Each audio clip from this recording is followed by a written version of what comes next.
Happy independence day friends. आज 15 अगस्त है और हमारा स्वतंत्रता दिवस है। और आज ही का दिन मैंने आपके लिए जिस बुक को आज मैं लेके आया हूँ, आज का दिन चुना है क्योंकि ये दिन भी स्पेशल है और ये बुक भी स्पेशल है। तो बुक है दोस्तों, अमीर होने की कला। आप अमीर कैसे बने, और यदि आप अमीर सब कोई बनना चाहता है तो अंत तक इस वीडियो को जरूर देखें। तो बुक का नाम है रिच डैड पुअर डैड। ये रॉबर्ट टी कियोसाकी ने इस बुक को लिखा है, जो एक अच्छे बिजनेसमैन हैं और काफ़ी नाम उन्होंने कमाया है।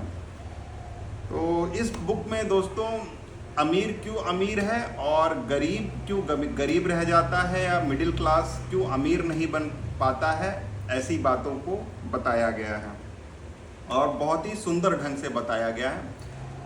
यहाँ गरीब का अर्थ आप मिडिल क्लास मैन से ले सकते हैं, जो एम्प्लॉयड होता है, सैलरी पे नौकरी करता है, वो किसी भी जॉब पे हो, चाहे जितनी हायर सैलरी पे नौकरी करता हो, पर नौकरी करता हो, उसे यहाँ पे लेखक गरीब कह रहा है।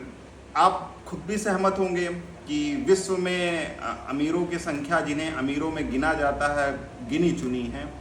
तो वो गिनी चुनी क्यों है और हम आप वहाँ तक क्यों नहीं पहुँच पा रहे हैं, हमारे आपके मार्ग में क्या बाधा है, क्या अड़चन है, उस पर इस पुस्तक ने प्रकाश डाला है और बहुत खूबसूरती से डाला है। तो रिच डैड पुअर डैड इस बुक का नाम इसलिए है क्योंकि जिस पात्र को राइटर ने इसमें बुना है वो स्वयं का है, और दोनों चीज़ों को समझाने के लिए अमीर में और गरीब में अंतर को उसने दो पात्र और लिए, जिन्हें वो रिच डैड मतलब अपने अमीर डैड से संबोधित कर रहा है, और पुअर डैड जिसे अपने गरीब डैड से संबोधित कर रहा है। पर मैं आपको यहाँ फिर बता दूँ कि रिच डैड इसके वो भी अमीर हैं, पुअर डैड वो भी अमीर हैं। बस फ़र्क ये है कि रिच डैड बिजनेसमैन है जो संपत्तियों में निवेश करते हैं, काफ़ी पैसा कमाया हुआ है। पुअर डैड उसके एक अच्छी कंपनी में, कॉरपोरेट में जॉब करते हैं और वो भी अच्छी सैलरी लेते हैं, उठाते हैं, बट वो उतने अमीर नहीं हो पाए हैं जितने उनके रिच डैड अमीर हैं। तो ऐसा क्या है, तो इस चीज़ को मैं आपके समक्ष रखूँगा। बहुत ही अच्छे ढंग से उसे समझाया हुआ है। आपने कभी ये विचार किया है, आप स्वयं विचार करिए या कल्पना करिए, क्या हर अमीर आदमी पढ़ा लिखा होता है? क्या ज़रूरी है? आप अपने अगल बगल देखिए, कितने ऐसे आपको अमीर दिख जाएंगे जो आपसे अमीर हैं। तो क्या आप सोचिए, क्या सब हार्वर्ड यूनिवर्सिटी गए हैं या विदेशों में पढ़ाई की है, या सब Allahabad university, DU Delhi university के ही प्रोडक्ट हैं? तो आपका जवाब भी मुझसे सहमत होंगे, ऐसा नहीं है। छोटा सा उदाहरण देता हूँ, क्या सचिन तेंदुलकर, विराट कोहली या पुर्तगाल के जो फुटबॉलर हैं, रोनाल्डो, मेसी, जो ये हैं, क्या ये सब बहुत पढ़े लिखे या वेल एजुकेटेड लोग हैं? बिल्कुल नहीं। पर ये आपसे हमसे अमीर हैं क्योंकि वो जहाँ भी हैं, जिस क्षेत्र में भी हैं, विशिष्ट हैं, अपने कार्यों में कार्य को कर रहे हैं, विशिष्ट हैं और उनसे धनार्जन कर रहे हैं। तो इस बात को बस मेरा बताने का उद्देश्य यह था कि जो हम अपने पिता से, उनके पिता से, एक जो पुरानी जो मिडिल क्लास या कह सकते हैं उनकी जो सोच है, वो सिर्फ शिक्षा के प्रति रहती है कि आप अपने बच्चे को यही कहते हैं, आप बेटा स्कूल जाओ, अच्छा नंबर लाओ, अच्छा पढ़ो, अच्छे कॉलेज में दाखिला लो, अच्छी नौकरी करो, अच्छी सैलरी वाली नौकरी करो। तो आप बस उसे नौकर बनाना चाहते हैं, वो आप उसे सेल्फ इंडिपेंडेंट नहीं होने दे रहे हैं। यही हमारे एक रिच और अमीर में और गरीब या मिडिल क्लास में बस यही एक फ़र्क चीज़ लाती है कि हम अपने बच्चे को पहले से ही नौकर बनने के लिए प्रेरित कर देते हैं कि बेटा आपको पढ़ना है, लिखना है और बड़े होकर किसी की नौकरी करनी है। आप ये क्यों नहीं कहते कि बेटा आपको कंपनी में नौकरी नहीं करनी है, आपको स्वयं खुद की एक कंपनी बनानी है, आपको खुद का कॉरपोरेशन बनाना है, आपको खुद का बिजनेस स्टैंड करना है, आपको नौकरी देनी है ना कि नौकरी करनी है। तो ऐसी भी शिक्षा हम दे सकते हैं, पर शायद ही बहुत कम लोग ही ऐसी बात शिक्षा देते हैं। तो जाहिर रॉबर्ट टी कियोसाकी जो वर्तमान शिक्षा पद्धति है उससे बिल्कुल असंतुष्ट हैं। उनका कहना है कि ये जो शिक्षा आजकल के स्कूलों में दी जा रही है वो हमारे भविष्य में काम आने वाली नहीं है। हालांकि वो शिक्षा के महत्व को नहीं नकारते हैं। यही छोटी मोटी बातें हैं। और जो सबसे महत्वपूर्ण और जो सबसे खूबसूरत और अच्छी बात जो मुझे पर्सनली भी बहुत अच्छी लगी, आपको भी लगेगी, वो यह थी कि उन्होंने अमीर और गरीब के मध्य जो डिफ्रेंशिएट किया है वो बहुत खूबसूरत ढंग से किया है। उनका कहना है कि अमीर जो है वह संपत्ति यानी एसेट्स बनाता है, और जो गरीब है, गरीब या आप मिडिल क्लास कह लीजिए, वह एसेट्स नहीं लायबिलिटी एकत्रित करता है, दायित्व। लायबिलिटी मीन्स दायित्व। पर हमें या हम जैसे लोगों को यह भ्रम होता है कि जो लायबिलिटी यानी दायित्व हम एकत्रित कर रहे हैं वो हमारी संपत्ति है।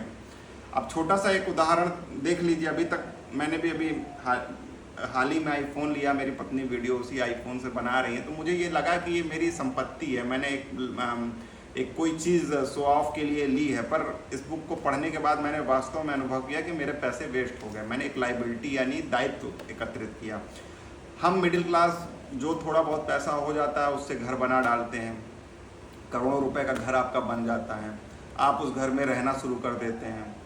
अब उस घर का आप बिजली का बिल देते हैं, आप हाउस टैक्स देते हैं, आप नगर निगम टैक्स देते हैं, आप डेवलपमेंट चार्जेस देते हैं, जितने कितने चार्जेस देते हैं, तो आपकी जेब से पैसा जा रहा है। वो हमारा क्या, हम घर को भी संपत्ति के रूप में आंकते हैं, पर वो हमारी संपत्ति नहीं है, वह भी हमारा दायित्व है, लायबिलिटी है। संपत्ति तब होगी जब आप कोई बिल्डिंग खड़ी करेंगे, उसको किराए पे उठा देंगे या बेच देंगे, तो वो संपत्ति के कॉलम में आएगी, जिससे आपको कुछ अर्न हो रहा है। सीधी सी बात है। जो वस्तु जो हमारी जेब खाली कर रही है वह हमारी दायित्व है, लायबिलिटीज है। जिससे हमें कुछ आय हो रही है वह हमारी संपत्ति है। तो इस प्रकार हमारी गाड़ी, हमारी बुलेट, हमारी कार, हमारा घर, ये सब हमारे लायबिलिटी है, ना कि एसेट्स हैं, यानी दायित्व है, ना कि संपत्ति है, जिसको हम मिडिल क्लास लोग नहीं समझ पाते हैं। जो अमीर है वह घर बनाता है, कई घर बनाता है, जिसमें एक में रहता है, कुछ को किराए पे देता है या बेचता है। हम फार्म हाउस बनाते हैं, हमारे पास पैसे आते हैं, हम फार्म हाउस बना दिए, गर्मी में जा रहे हैं घूमने, कभी कभार रुकने जा रहे हैं। अब उसमें आप एक गार्डनर रखोगे, सिक्योरिटी के लिए रखोगे, साल में एक बार पुतवाएंगे, तो वो भी आपका किस में आ गया, वो आप पर दूसरों को आप बताते हो कि मेरी ये संपत्ति है, मैंने एसेट्स बना रखा है, मेरा गांव में ये है, फार्म हाउस है। बट लेखक की नज़र में, इस बुक के अनुसार, वो आपका एसेट्स है, वो दायित्व है, वो आपकी जेब से पैसे निकाल रहा है। उस फार्म हाउस को यदि आप रेंट पे दे दो, आप उस पर मैरिज करा के या लॉन टाइप में कुछ यूज़ कर सको, तब वो आपके एसेट्स में आएगी, जिससे आपको पैसे मिलेंगे। इस अंतर को आप समझ पाएंगे, तभी हम तो दोस्तों आशा है कि आप लायबिलिटी, दायित्व और एसेट, संपत्ति के फ़र्क को समझ गए होंगे, और अब फ्यूचर में आप भी संपत्ति इकट्ठी करेंगे, ना कि दायित्व। दूसरा, हम लोगों का मानना है, जो मिडिल क्लास है, कि पैसों का मोह सभी बुराइयों का जड़ होता है। पर इसके विपरीत अमीर क्या सोचते होंगे? मेरा मानना है कि उनका मानना होगा कि पैसे की कमी सभी बुराइयों की जड़ है। तो आपके पास पैसे की कमी है तो आदमी गलत कार्यों में भी लिप्त होता है, चोरी करता है, गलत संगत में पड़ के कुछ भी करता है। तो आप इस तरह की बातों से भी बच्चों को अपने प्रेरित कर सकते हैं। क्यों पलट कट जाएगा, कोई दिक्कत नहीं।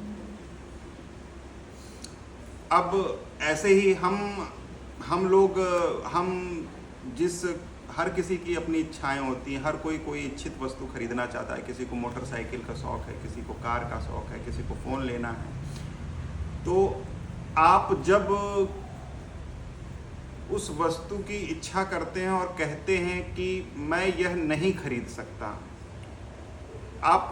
ये एक आपकी नकारात्मक ऊर्जा है, जिसने आपको ये मानने पर विवश कर दिया कि आप ये चीज़ नहीं खरीद सकते या आप ये काम नहीं कर सकते हैं, तो वहीं पे आपका दिमाग शून्य हो जाता है, आप सोचना बंद कर देते हैं। तो ऐसा नहीं करना चाहिए, बल्कि आपको अपने से यह प्रश्न करना चाहिए कि मैं इसे कैसे खरीद सकता हूँ। जब आप ये प्रश्न करेंगे कि मैं इसे कैसे पा सकता हूँ, तब आपका दिमाग एक्टिव होगा, तब आप सोचेंगे और सोचने पर मजबूर होंगे और कुछ ऐसा करेंगे जिससे आप उस चीज़ को पा सकेंगे। तो दोस्तों, हमें अपने जीवन में ऐसे ही विचार रखने चाहिए जो हमें प्रेरित करें आगे बढ़ने को।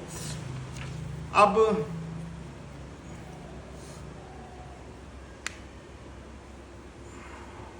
अच्छा, और भी जो मेन फ़र्क है अमीर और गरीब के मध्य का, वो ये है कि अमीरों का अपना कॉरपोरेशन होता है, यानी जो बिजनेसमैन है वो एक अपनी फर्म बनाता है, एक उसका कॉरपोरेशन होता है।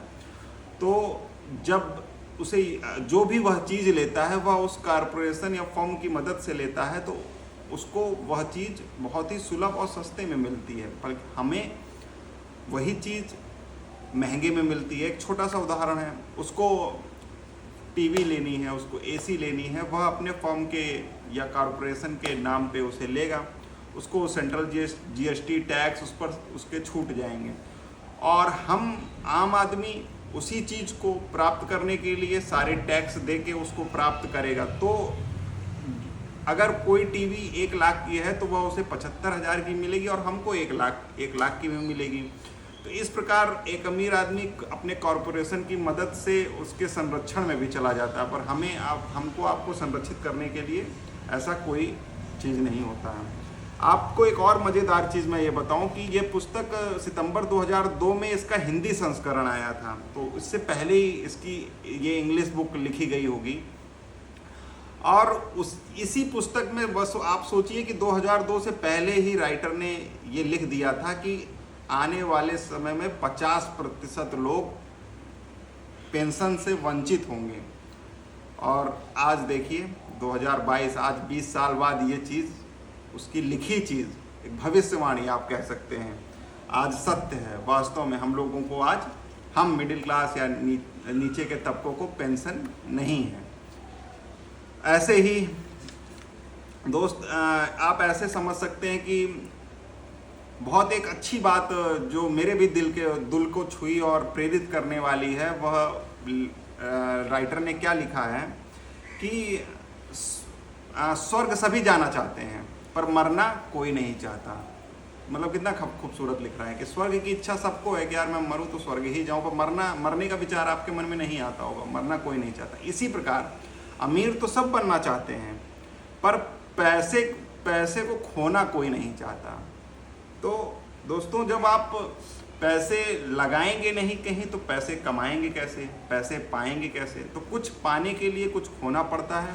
पैसे से ही पैसा बनता है, संपत्ति से ही संपत्ति बनता है। उस कला को आपको सीखना होगा, समझना होगा, अपने विचारों को थोड़ा और दृढ़ और ब्रॉड करना होगा, तो आप बेशक ही इस राज को जान पाएंगे।